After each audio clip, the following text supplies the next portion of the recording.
खंड नाही पडू दिला. होतीस ना तिला आश्रयाचं की विठुराया सुद्धा इतका दयाळू आणि लगेच तू फळ दिलं मला आलो बघून सगळं अशक्तपणा गेलं माझं. आता कसं वाटतंय पोट बरं आहे का? रामकृष्ण हरी. विठुराया त्याच्या भक्तांच्या पाठीशी परत एकदा उभा राहिला. खरंय पण ऑपरेशनला जाताना मला असं वाटलं माझ्या सोबतही आणि समोर आहे. अहो काकी त्या डॉक्टरांचंही नाव विठ्ठल होतं. काय सांगतेस? त्यांच्या रूपाने जणू विठुरायाच आपल्या सोबत होता. मी महाले मास्तरांना सांगतो की मला त्यांना भेटायचंय. त्यांचे खूप उपकार आभार तर मानलेच पाहिजेत त्यांचे. तर डॉक्टर विठ्ठल कुठे आहेत? ऑपरेशन केल्यावर ते कुठे गेले काय माहित नाही.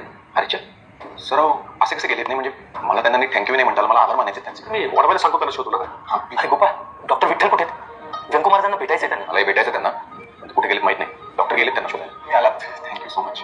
अरे मला यायला जरा उशीरच झाला. फोन करणारच होतो मी तुला. सॉरी. सर सॉरी कशाबद्दल? तुम्ही डॉक्टर विठ्ठलांना पाठवलं होतं ना ते आले म्हणून माझी मावशी सुखरूप आहे. कोण डॉक्टर विठ्ठल? तुम्ही पाठवलं होतं ना त्यांना. नाही मी नाही पाठवलं कोणाला. हा डॉक्टर विठ्ठल नावाचा एक स्टुडंट मात्र आहे माझा. जर ते झाले असतील. अरे शक्यच नाही कारण तो अमेरिकेत असतो. एवढ्या कमी वेळात तो तिकडून इथे कसा पोहोचेल? तुझा काहीतरी गोंधळ होतो. डॉक्टर गोपाळ तिकडे डॉक्टर विठ्ठल डॉक्टरांनीच मला पाठवायला कोण होते ते? काय बोलतेस तू? अगं हो ना मला पण धक्काच बसला. अगं पण नारायणी काय बोलतेस तू? आपण असं करू हॉस्पिटल मधल्या डॉक्टरांना विचारू की ते डॉक्टर कुठे आहेत? नाही रे तुका गोपाळ बोललाय त्यांच्याशी. ते म्हणाले की डॉक्टर विठ्ठल कुठेच दिसत नाहीये आणि डॉक्टर वांगणकर म्हणाले की डॉक्टर विठ्ठल नावाचा असा कुठलाच व्यक्ती त्यांनी पाठवला नव्हता. पण हे कसं शक्य आहे? मग ज्या डॉक्टर विठ्ठलांनी शपूचं ऑपरेशन केलं ते गेले कुठे आणि ते असं हॉस्पिटलमध्ये कसे आले आणि कुठून आले? आता गायब कसे काय झाले? रामकृष्ण रे माऊली हा मार्गाने जा लवकर पोहोचाल. तुमचा मार्ग मी दाखवला आता तुमची मर्जी. दादा आम्हाला तालुक्याच्या दवाखान्यात जायचंय. तुम्ही प्लीज आम्हाला सोडू शकता का? वेळेला माणूसच तो उपयोगी पडतो माणसाच्या.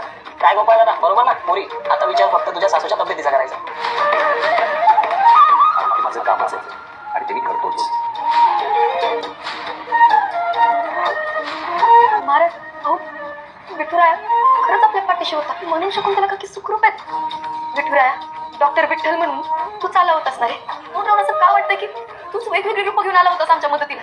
इतकं सगळं घडलंय ना या सगळ्यात तू पाठी राखायस या गोष्टीवर विश्वास घट्ट व्हायला लागलाय बघ माझा. व्यंकू महाराज म्हणतात ना तसं तू ना विठुराया माणसातला देव जागृत करतोस. तीच माणसं देवासारखी धावून येतात रे मदतीला. तू एकदा कुणाचा हात धरलास ना तर ह्याच काय पुढचे 100 जन्म त्याची साथ देतोस.